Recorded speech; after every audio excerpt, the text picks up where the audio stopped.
J'étais toujours un petit peu frustré quand dans les dernières années j'allais dans certaines épiceries pour trouver seulement de l'ail chinois. Mais certains artisans ont continué cette magnifique culture qui est l'ail du Québec.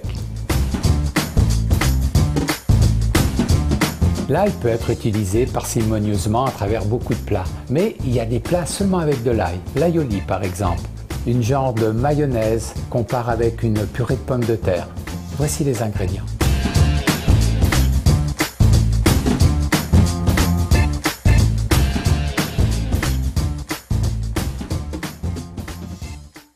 Rien de plus simple que de faire de l'aioli.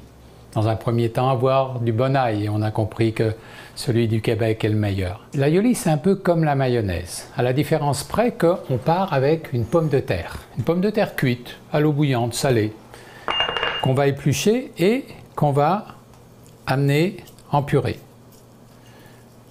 Donc je fais préalablement cuire ma pomme de terre dans l'eau bouillante. Et je vais la transformer en purée.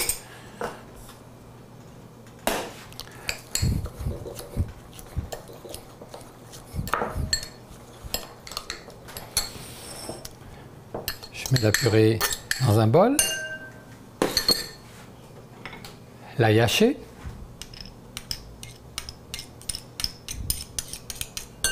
Deux jaunes d'œufs.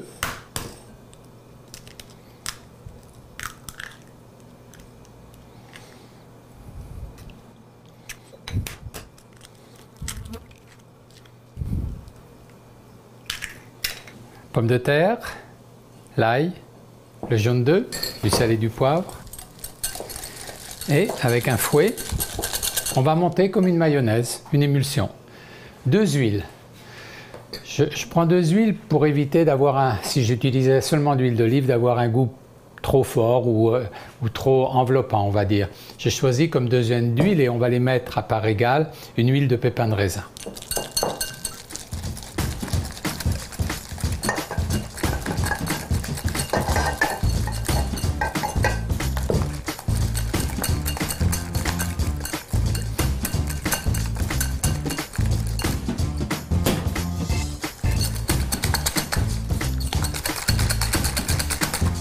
L'aioli va avec beaucoup de choses. Bien sûr, le poisson, les crustacés et la fameuse bouillabaisse.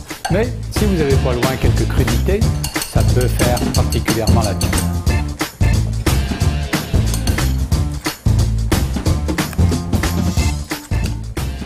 Une asperge vraiment fraîche.